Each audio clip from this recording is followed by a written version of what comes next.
guys, and welcome back to another video. I hope everyone is doing great. Today I've got a really exciting video. This is a question that I have been asked for years and years and years. And that is, how did I grow my hair to waist length? But most importantly, how did I do it so quickly? And today in this video, we're gonna be answering that question. I'll be giving you 5 major steps. This is strictly the methods that I use to grow my hair that worked for me, and I believe that it can work for you as well. Okay, so tip number 1, something you've heard so many times before, and that is patience. Guys, you've got to have patience. Listen, this is a marathon, this is not a race. You have to be patient with your hair because, first of all, hair grows at ½ inch every single month, which is 6 inches a year. So it's really unrealistic to sit down and think, okay, I'm gonna grow 12 inches by this time. And then you just end up getting annoyed and upset and you just quit your entire journey and probably just go get some relaxer and call it a day. I know it's annoying to hear all the time, but unfortunately it is absolutely necessary before you even begin any of the other steps that I'm gonna speak about. Why I say this is because everyone's genetic capability for their hair is different. And you want to make sure that you're maximizing your genetic capability throughout your entire journey. Some people's hair might grow at a faster rate than others might be a little bit slower, and that's okay, but what we want to make sure we're doing are all the steps necessary, feeding our hair, having a proper diet, all those things included to make sure we're maximizing that genetic capability so that we don't ever fall short in what our hair can actually achieve. Okay, so the second point is consistency. Guys, consistency is king when it comes to your hair. And this is where I really started to see a real spike in my hair growth and my hair really started to flourish. Okay, so when I say consistency, what I mean is using the tools that you know will work and using them each and every time. So if you have products that you know work well for your hair and the texture of your hair, then you stick to those products and you stick to that routine using those products. If you have certain tools that you know work well for your hair, then you stick to those tools. For example, if you wanted to stretch your hair, then it might be better to do banding if you have a thicker texture, more coarse texture, compared to using those straighteners with the bristle, the brush top that you can pull through. That's more suitable for a lighter hair texture. With my hair routine, I basically stick to the same hair routine. I only change it slightly depending on the weather. So in winter, I might do a few things differently or add a few steps, but genuinely, I stick to the same routines. I'll give you a little example. So say week 1, I do a pre-poo, I wash, I deep condition, and I moisturize. And then week 2, then I do a pre-poo, I might co-wash, I do a deep conditioner and a steam, and then I moisturize. Then week 3, I do overnight hot oil treatment for my hair and my scalp. I would wash, I would condition or deep condition, and I will moisturize. So you get the idea, like you stick to the same routine. So if I know I'm gonna co-wash, then I co-wash, okay, every 2 weeks. If I know that I'm gonna do a pre-poo, I do a pre-poo every single time I wash my hair. So I will not skip my deep conditioning step. Even if I had to change my deep conditioner from moisture to protein, or moisture and protein, it depends on what my hair needs, but I won't skip the deep conditioning step. So my hair knows what it's expecting, it knows it's getting all that goodness. And then after washing, then I would put oil on my scalp and do a massage. And I would do this massage for like about 10 to 15 minutes. And my scalp know that, you know, it's getting that. And I put stuff in my oils strictly for the benefits of my scalp. And then I would move on to do my hydration with the LCO method and hydrate my hair. It just depends on what your hair needs, but I don't skip this step and I don't skip the sequence of steps. This is what's important. That what I would then do is braid my hair in chunky braids. So I always choose a style that doesn't put too much tension on my hair. And I will keep it that way until I actually decide what I'm gonna do with my hair in terms of styling going forward. But at least my hair knows that after washing, it's gonna be in a relaxed state. My scalp is not being pulled. I've done my massage, so the follicles are stimulated, and I've created the right environment for hair growth. And guys, by following a routine like this, your hair is always satisfied, it's always quenched, your scalp is breathable, it's clean, it's hydrated, and all these things you need to keep your hair healthy, to keep your scalp healthy, and most importantly, to promote hair growth. Okay, so point number 3. Protective styling and low manipulation styles. Now, I personally call this step the boring style step. It's boring only if you want it to be boring. I personally like to switch up even the most boring hairstyles so they're not boring anymore.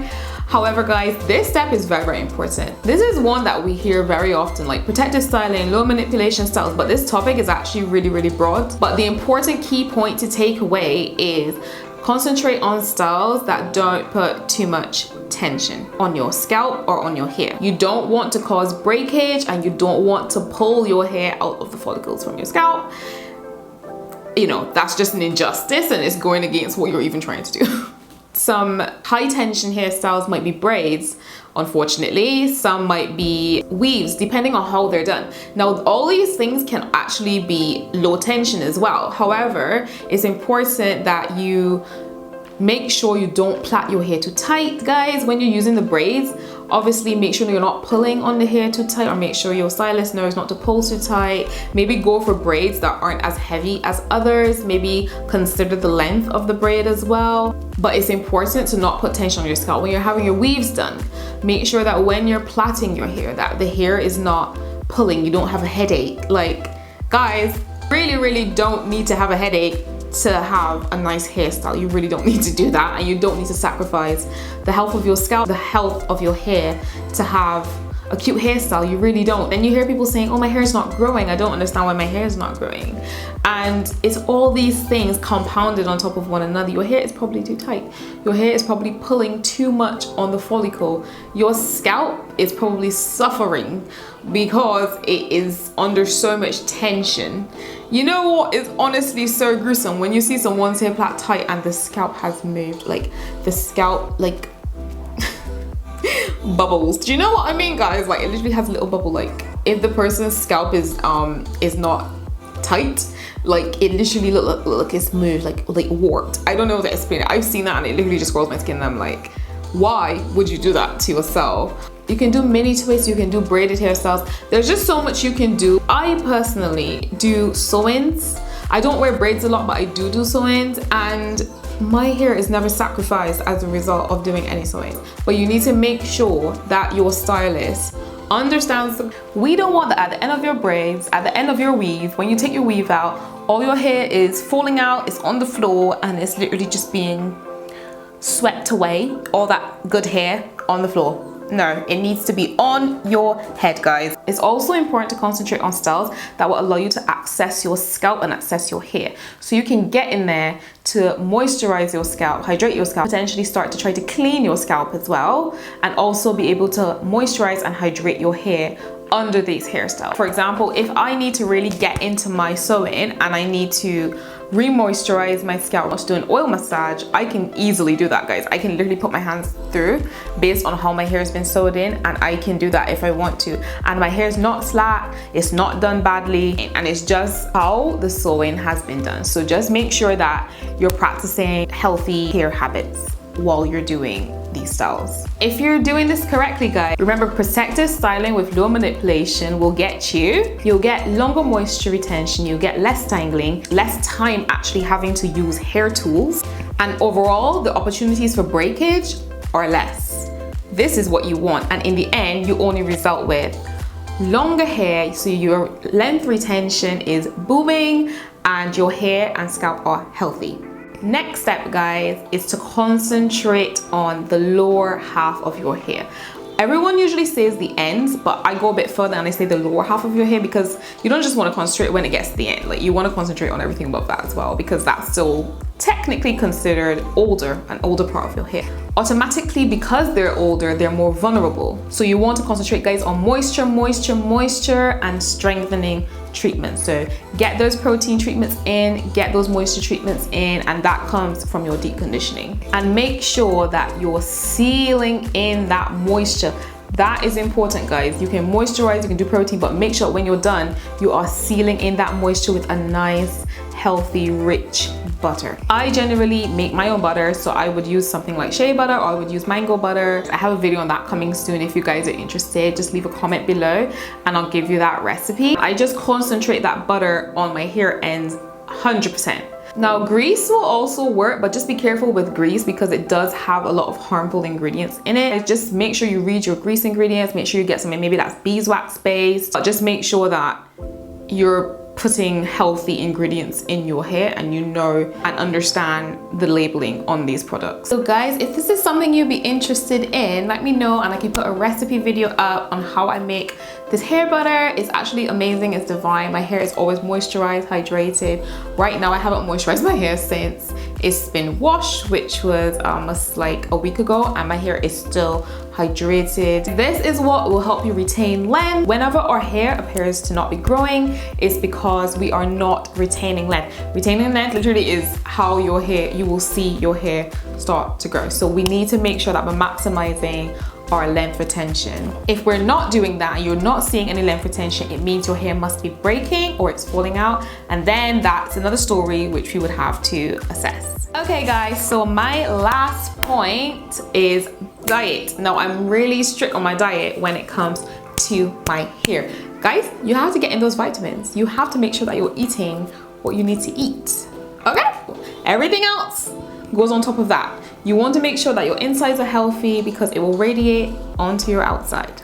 Guys, the same avocados you are putting on your hair, the same bananas you are putting on your hair, you need to be eating them. You need to be getting them in. It's okay to put it on your hair and make a mask, that's fine. You need to make sure that you are eating these things as part of your diet. It's going to show in the health of your hair strands. The hair will be able to withstand more tension because it will be stronger. It will be a stronger hair strand, guys. I've got a list of vitamins to share with you that I do incorporate in my diet right now. B7, which is biotin. You can get those from your eggs. You can get those from things like avocados, sweet potatoes, broccoli, nuts, seeds, legumes, mushrooms, liver. I personally hate liver, but yeah.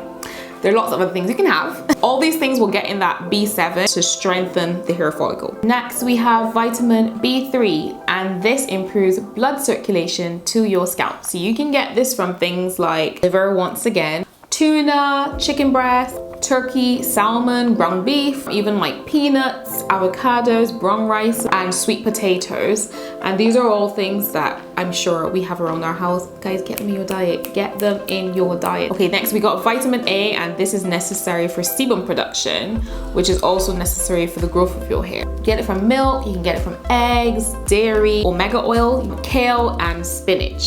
Next we have vitamin C, and this is important for collagen production. You need to make sure that you're getting these things in your diet, and you can get all of these things from your food.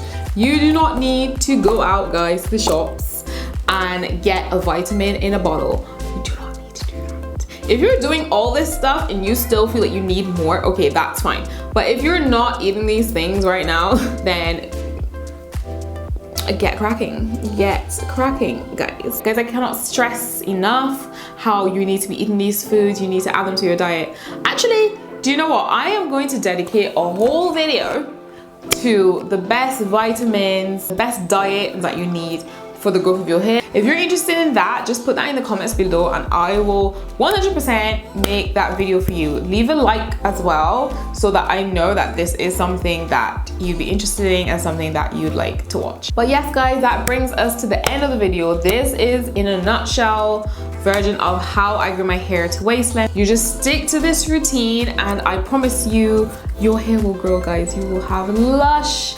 locks, retaining all that length, thick. You will have thickness, guys. Your hair will be looking vibrant and killing it, and that's what we want to do.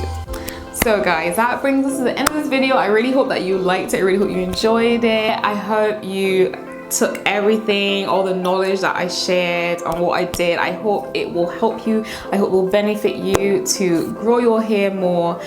this year, 2023, we are going to grow that hair. You are going to hit your hair goals and you will have luscious locks that when you look in the mirror, you're going to be like, oh my God, look at my hair, guys. Look at my hair. Look at my hair. So thank you guys so much for watching. If you haven't subscribed yet, make sure that you hit that subscribe button, guys. And make sure that you like the video and leave a comment below. Let me know if you enjoyed it. Let me know what you thought, what you do try already, the products that you try, the tools that you try. Let me know if you want to see the hair butter recipe. Let me know anything. Just leave a comment below, even if you just say hi.